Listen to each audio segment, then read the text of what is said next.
Përshëndetje të nderuar miqtë e mi, përshëndetje të dashur ndjekës, ja ku po takohemi sërish së bashku në kanalin Monitor TV, këtë herë për t'i dhënë vëmendje Gjestit edhe Eglit. Gjesti dhe Egli kanë folur për herë të parë pas daljes nga shtëpia e Big Brotherit. Emocione të paimagjinueshme, emocione të pashpjegueshme në fakt për to, sonte i kanë darë së bashku me publikun. Gjesti i provokuar nga gazetari Ronaldo Sharka për rrugtimin e tij, për atë se çfarë ai do të bëjë në jetën e tij me 100.000 eurot, me patjetër që Gjesti e mbajti premtimin e dhënë që këto 100.000 euro do të kontribohen në zhvillimin e jetës së tij, në zhvillimin e familjes së tij dhe në një të ardhme shumë të bukur, në atë ëndër që në fakt Gjesti e pret me shumë emocion që të ndrit në zemër dhe në shpirtin e tij.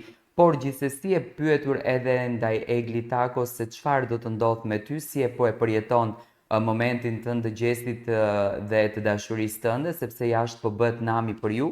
Egli tha që ma ka marrë mendja në fakt që po bëhet nami për ne, e kam pritur që publiku shqiptare do e mbështet shumë këtë gjë dhe vazhdon ta ketë në zemër të madhe këtë historinë tonë, por gjithsesi unë them shumë e lumtur që unë edhe Gjesti u munduam që publikut shqiptar t'i dhurojmë lojë, t'i dhurojmë dashuri, t'i dhurojmë emocione të forta edhe shumë të vërteta.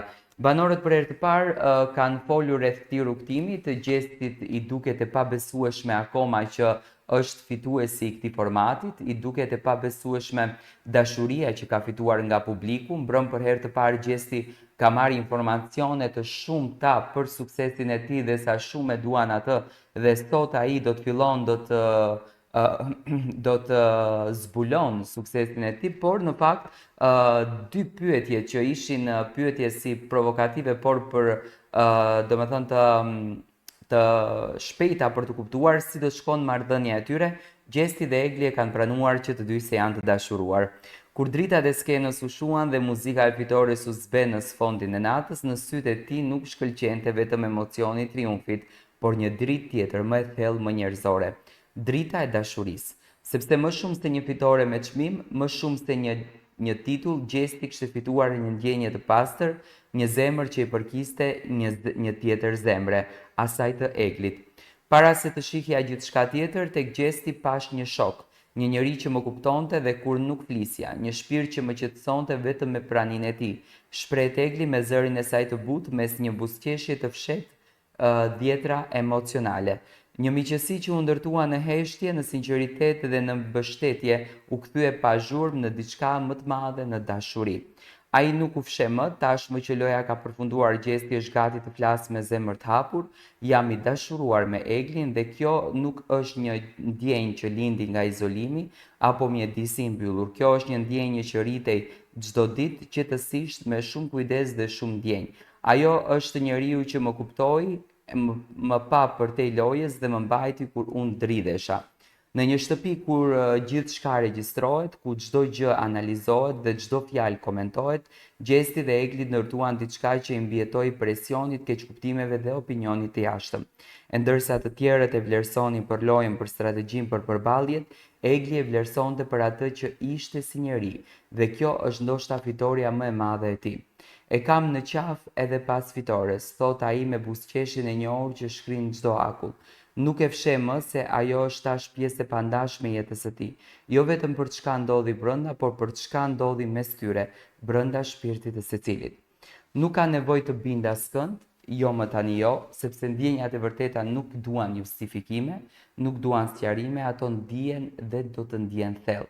Natën e parë do të rri me familjen, e meritojmë, thot Gjesti, po mendojmë do ta kem tek ajo, sepse ajo është bërë pjesë e çdo gjëje që unë përjetoj. Ajo është e vetmja që më kupton pa folur. Egli nuk kërkoi para, nuk kërkoi famë, nuk kërkoi titull. Ajo zgjodhi të dojë një njeri në një kohë ku të gjithë ishin të zënë me lojra. Dhe ndoshta kjo është ajo që do t'i mbaj bashkë edhe pas kamerave, pas zhurmës së rrjeteve, pas reflektorëve. Do t'i them që e dua jashtë kamerave, sepse dashuritë më të mëdha nuk bëjnë zhurmë, ato ndodhin edhe rinë thellë në shpirt. Në fund nuk është vetëm një histori dashurie, është një kujtim që do të mbetet për jetë si dëshmi se dhe në vende ku gjithçka duket e shtirur, mund të lindë diçka e sinqertë edhe shumë e bukur.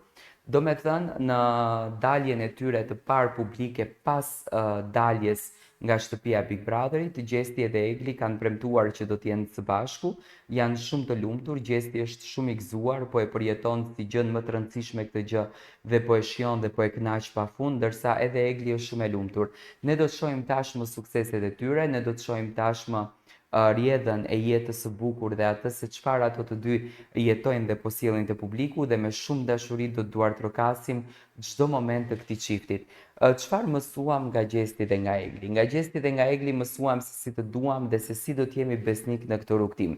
Unë e pash që Gjesti është shumë i ngacmuar nga Ronaldo dhe ndoshta dhe Gjesti arriti ta kupton tek vetë mënyra se si po i bëheshin pyetjet dhe se si po provokoheshte për marrëdhënien e tij me Eglin, por unë jam shumë i bindur që marrëdhënia mes Gjestit dhe Eglit do të jetë një marrëdhënie e vazhdueshme, do të jetë një marrëdhënie shumë e bukur, ashtu siç edhe sytë e tyre e treguan dhe e shpjeguan për publikun shqiptar.